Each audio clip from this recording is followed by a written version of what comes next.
Hey guys, so in this video I'm going to be replacing my Kodiak Defence WK180C Gen 2's stock trigger with the TriggerTech AR Duty 3.5 pound of pull duty trigger.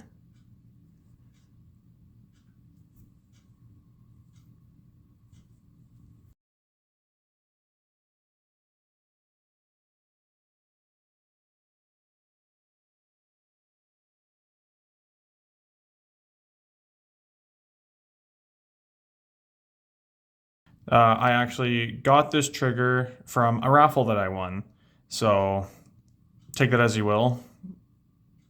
I did spend my money for the raffle tickets, but I did not pay full price for this.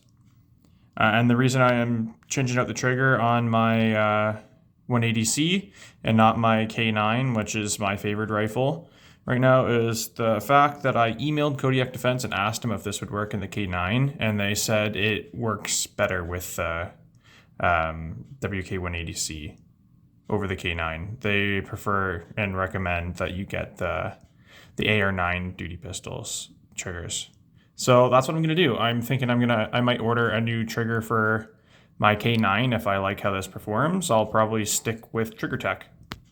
Okay, so I just want to make a quick note and say that this is the first time I have ever actually tried taking apart a lower receiver, let alone replacing a trigger group.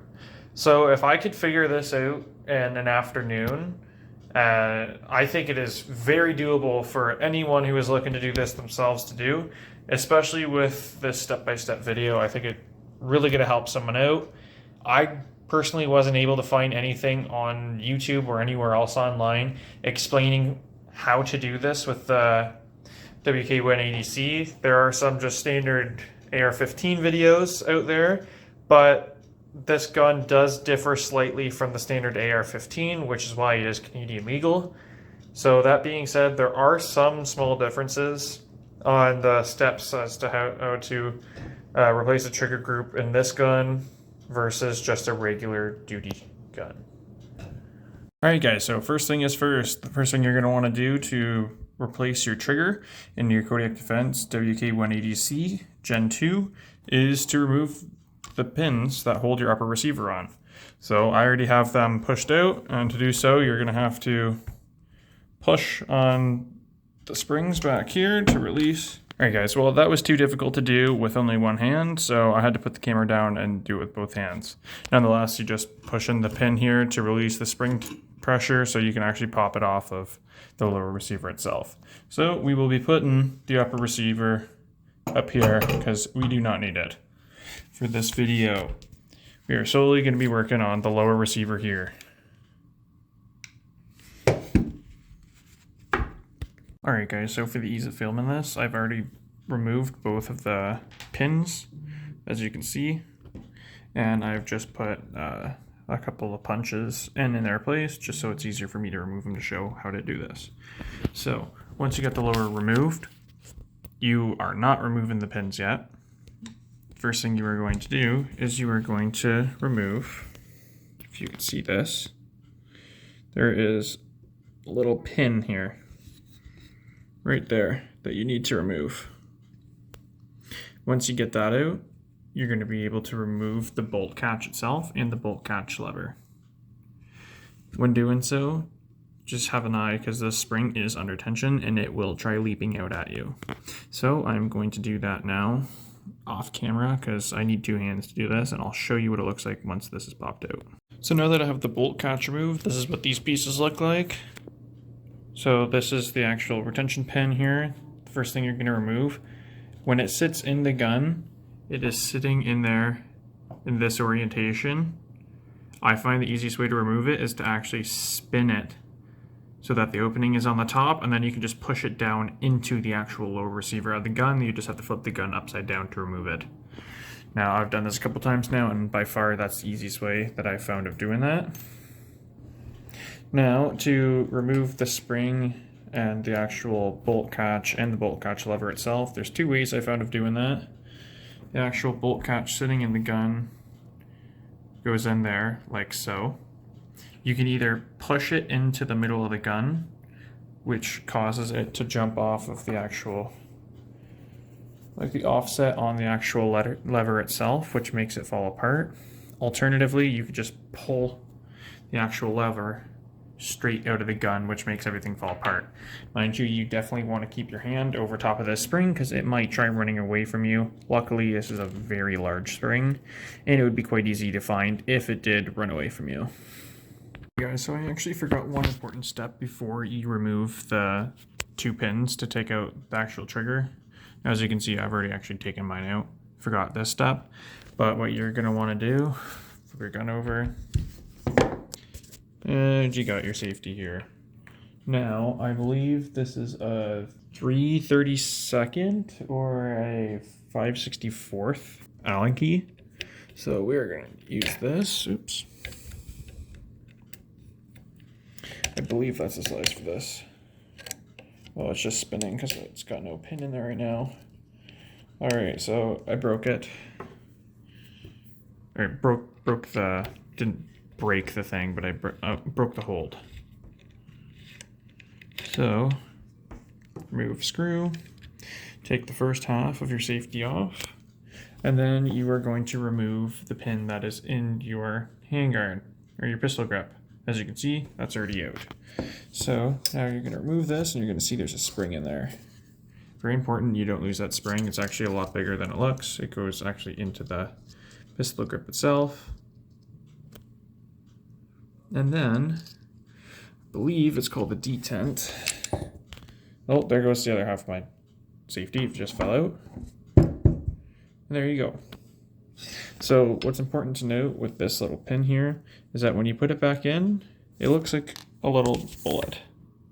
And you want the bullet to shoot towards your safety. So when you put this back inside, you're going to put it in the little hole right there. This one, facing upwards. So the next thing you're going to want to do is actually remove the pins. Now I've already done that, as I've said, and I've put 2 punches in here just to make it a lot easier for me to remove them. So another tip I have for you guys is put all your bolt catch pieces in one spot just so you don't lose them and you know where everything goes. Pins are pretty obvious. It's just pins. And these are the actual Allen keys that the trigger comes with. It's to tighten these little screws at the bottom there where you see those 2 holes. That's what those are for. So I will now remove both of these pins.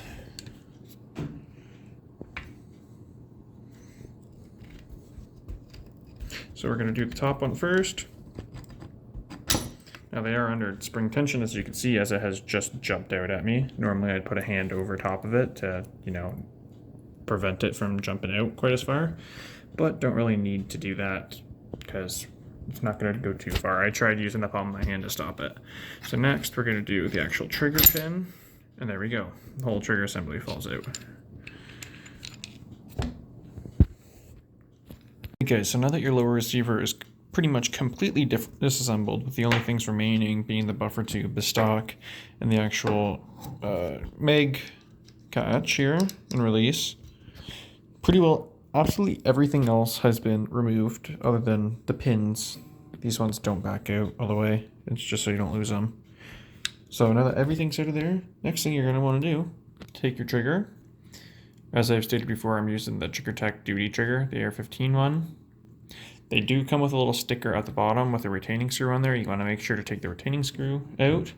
It's just a little plastic screw that looks like this, which is holding on this instructive sticker saying to make sure that it is fully cocked before tightening. So we're just going to take this and we're going to drop it in. Hence why it's called a drop-in trigger. Alright, now it's in. As you can see, it does line up, which is good. Because, well, WK180C as well as the K9 both take regular mil-spec triggers. So you don't have to go with a TriggerTech trigger. As I've stated before, I got this one for free. Or not for free, I won it in a raffle, but that's why I'm using this one. And they're also manufactured in Canada, so that's a nice little bonus. Alright guys, so I have the trigger put in here now. Something to note, the pins will seem very, very loose when you first put them in here. that is what these two holes on the back are for that say to snug down. You'll use the little Allen wrenches that are provided to actually snug it down, and that lifts the front or the back end up a little bit, which causes the pins to lock into position. So in the future, if you go to remove this, just remember it isn't the exact same as using the regular mil-spec trigger that comes in here. You'll actually have to loosen the trigger itself before you pop these pins out, or else you could potentially damage it. If not, you'll probably end up just really scratching the shit out of the inside of the trigger group. All right, so now I'm just going to repeat the rest of the steps in reverse. So now that I got the trigger in place, I am now going to re-put in the safety, followed by the bolt catch. All right, guys, now that the safety is in place, we're going to install the bolt release. So I'll show you how to do that. So with your spring here, you're going to want to make sure you put it down in this orientation going into the gun. So there's two different directions to the L. One of them sticks in towards the spring itself, and the other one aims down. The one that's going down, you're going to want to drop in to the trigger group like that going in. So that'll go right here, just above this pin. If I can actually see what I'm doing.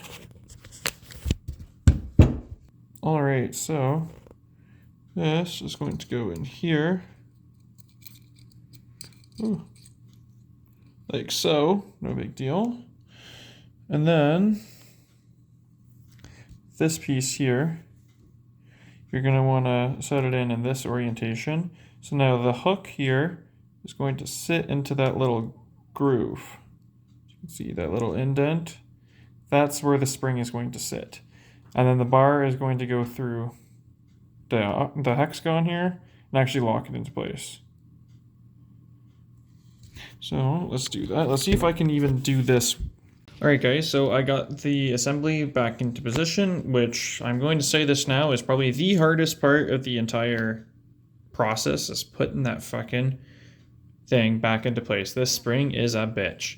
So the last part of the assembly is to put the pin back in. So that's relatively easy to do. Stick it into place, get it lined up, and then use pretty well anything just to push it into place. Could use your fingers sometimes. I have really fat fingers, so this is proven to be a little bit more difficult than I'd like to admit. Alright, so now it's all lined up. I'm just going to give it a bit of pressure. And no, it's not going to let me do it with my finger, so I'll probably have to grab just a tool, probably a flathead or something to push this in. Alright, so I'll be back once I get this back into position. So I ended up using my trusty old Leatherman here, and I got it back into position. So now the entire lower receiver is back in one piece. Obviously you're going to have a couple extra parts, being the 3-piece trigger group that was originally in the gun. But other than that, you shouldn't have any extra parts laying around. Now, to prove this works, we'll cock it back, make sure that it's on fire, and bam, it works. Now, obviously, you can't check if semi-auto function works if you don't have actual rounds loaded here. And I don't feel like shooting that indoors. So that's probably not a good idea. Not to mention you wouldn't really be able to shoot anything if the lower receiver isn't attached to the upper. So to put the upper receiver on, you want to make sure that the hammer is cocked. Then gonna go grab the upper receiver that you moved earlier before. Make sure that these pins here are lined up, because these push rods here, pistons, can actually come out of alignment and make it a little bit difficult to go in. So, first things first, we're going to pop these pins back out. First one's normally easiest to start with. Put that into position. Then once you get the front pin in,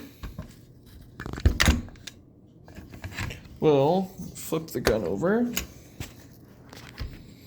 so that we can pop this pin out, which I'm gonna need this here. Ooh, this is difficult to do with one hand. All right, you know what? I'm just going to put the upper back on because this is difficult to do with one hand. All right, guys, so that's my quick video on how to actually replace the trigger group in a Kodiak Defence WK180C. And these are all the tools that I've used. Just my Allen keys here. I have a whole set, but I only used 2 of them. One of them was to actually take the handguard off, or not the handguard, sorry, the pistol grip off, and the other one was to remove the safety screw. And then I have a punch kit here, and I used my trusty old Leatherman. So that's going to do it for actually replacing a trigger. Now, correct me if I'm wrong, but I was not able to find a single video on YouTube as to how to do this. So I kind of had to figure it out myself. I did it twice before recording this video, just so I was a little bit familiar. Sure, I did miss a couple steps along the way, notably actually removing the pistol grip and the safety before trying to take out the trigger. Make sure you do it in the correct order if you try doing this yourself. But other than that, it went pretty smoothly. It's pretty difficult to do with only one hand. Trust me, it's much easier if you have both your hands doing this. So that's going to do it for the actual trigger replacement job. In the future, I'm hoping to do this with my K9. It's just that Kodiak recommends using a different trigger. So if I end up getting the other trigger, you can expect a very similar video coming out sometime in the near future, but with my other gun. Well, anyways, guys, thanks for watching. I hope you enjoyed, and hopefully this makes it much easier for yourself to replace your trigger, and you don't have to spend an arm and a leg actually going to a gunsmith to have them do it for you.